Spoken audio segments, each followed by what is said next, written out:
Okay, so we are poor economically, but we have a strong family. But what happens eventually is that you only focus on the economical. You're going to say, yes, my family is important, but now I have to think about this. And you start neglecting your family. So you're going to lose even your family. That's how the scarcity mentality works. So there is this man who's going through a very, very hard time in his life. And he's been in a hard time for a while. So he complains to God. And he says, God, what's going on? I mean, why are you letting this happening to me, for such a long time? I mean, I'm desperate. I don't know what to do. I don't have a life anymore. All I have is 20 bucks. So the guy says, God says, oh, you want a life, right? And you got 20 bucks? Okay, give me the 20 bucks and I'll give you life. Yeah, but God, I mean, these are the only 20 bucks that I have. I have to put gas in the car. Oh, you also have a car? Well, then give me your car and the 20 bucks and I'll give you life. Um, um, now, look, I need the car because I have to go to work. And so, oh, you also have a job. Okay, then give me a job. Give me your job. Give me your car. Give me the 20 bucks and I'll give you life. Yes, but God, how am I going to pay the mortgage if I give you? Oh, you also have a house.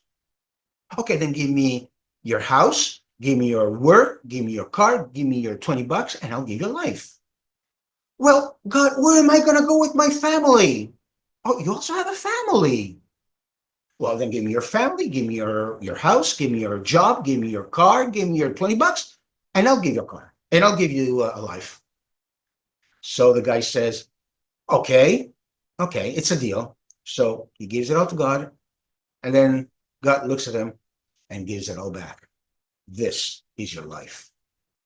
If you're enjoying what you're listening to, don't forget to click on the like button. And if you don't want to miss more videos like this that can contribute to your personal and professional growth, subscribe now to the channel. See, it's a joke. Kind of. It's a story, yeah. Very important one. Because what it talks about is that we do not realize what we have. I mean, in this scene, there's God that has to actually list down all the things that the guy was saying that he had without even realizing it. And that's exactly what our life is. For most of us anyway, this is what our life is about. It's about wanting more and more and more, but very rarely do we realize what we have, and we take it for granted. Now, this is bad, really bad, and not just from a religious or spiritual point of view, because you may not be a believer. Okay, so but that's not the point. The point is that if you do not realize that you have something outgoing and something ingoing, and that there must be a balance between these two things, you only think it's about what goes out, and you don't ever think about what comes in, then your life cannot work, because you will feel like a victim. Why isn't life giving me what I need? You have what you need because you're living, you're breathing. Okay, perhaps you only have a slice of bread to eat, but you have that.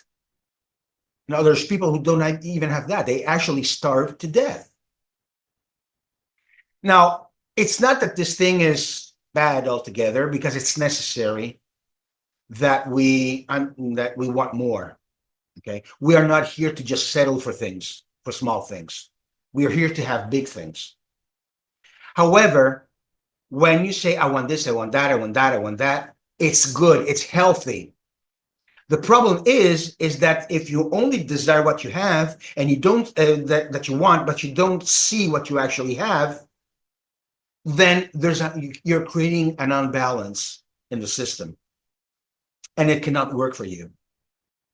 In this system, there's a giving and there's a receiving, and they must be in balance. But they must be in balance in your head, not in fact, because if you take into account everything you have received and everything that you want, and that you are receiving, you will see that they are in substantial balance.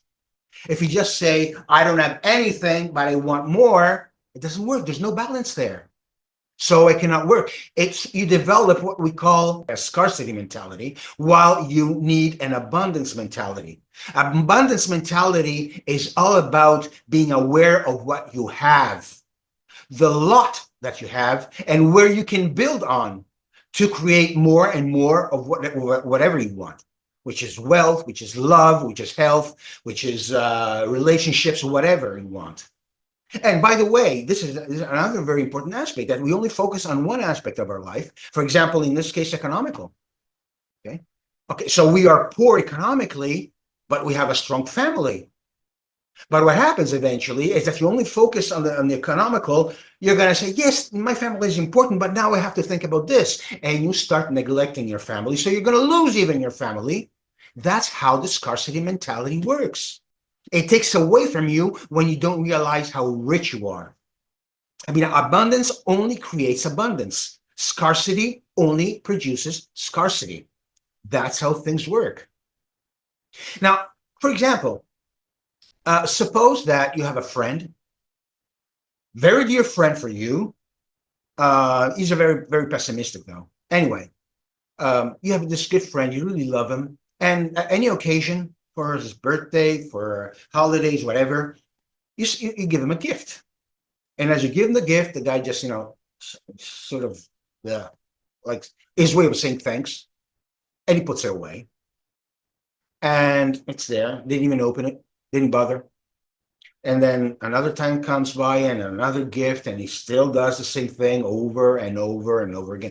Now, what are you going to do eventually? You're going to stop giving him gifts. Why? Not because you don't want to give him gifts, not because he's pissed you off, because what's the point? He doesn't care. He doesn't, it's for him, it's just, yeah, it's the usual stuff. I need more than that. I want more than that. He's a dear friend of mine, but he doesn't understand me. So I'm the victim here, and this guy is wealthy, so he can give me all the gifts that he wants, but he's not really helping me out because I'm poor, he's rich. This is what I'm talking about, scarcity. And life works the same way. If life does not see that you actually enjoy, not that you're glad, that you enjoy what you have been given, which, by the way, it's the only thing that you can have. That's another important point. See, if you do not have the desire to receive, but you only have needs and not desires, then life is not there for that. Life is on the same wavelength that you're in. If you're in a wavelength of scarcity, you will receive scarcity. That's how it works. So it's not just a spiritual thing. Well, it is kind of a spiritual thing. You could call it, cosmic or whatever. But we do operate in, how can I say, in synchronization with our surrounding, with where we live, where we are, where we operate, etc. And we have to create this balance. That's how important that is. Next week is going to be Christmas, a very holy day, not only for Christians.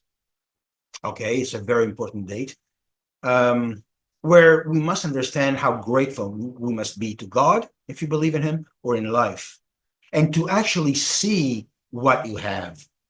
And I'm sure that if you sat down and you make a list of all the things that you have, not just material, don't focus on the material, focus on all the good things that you have, starting from your health, perhaps. And if you don't have health, perhaps you have something else. But list it down, because it's important that you do not feel like a victim. Because if you do feel like a victim, your life will be consequential. You are going to continue to be a victim. That's a fact. But it's not fair. I don't know. I'm not God. I can't say that, but that's the way it works. So we don't do things because they're fair or not, but because they work. So let's keep that in mind. And I wish you, on this wavelength, I want to kind of leave you for these holidays. And I want to really wish you and your family and your friends, whomever you love, a very, very Merry Christmas.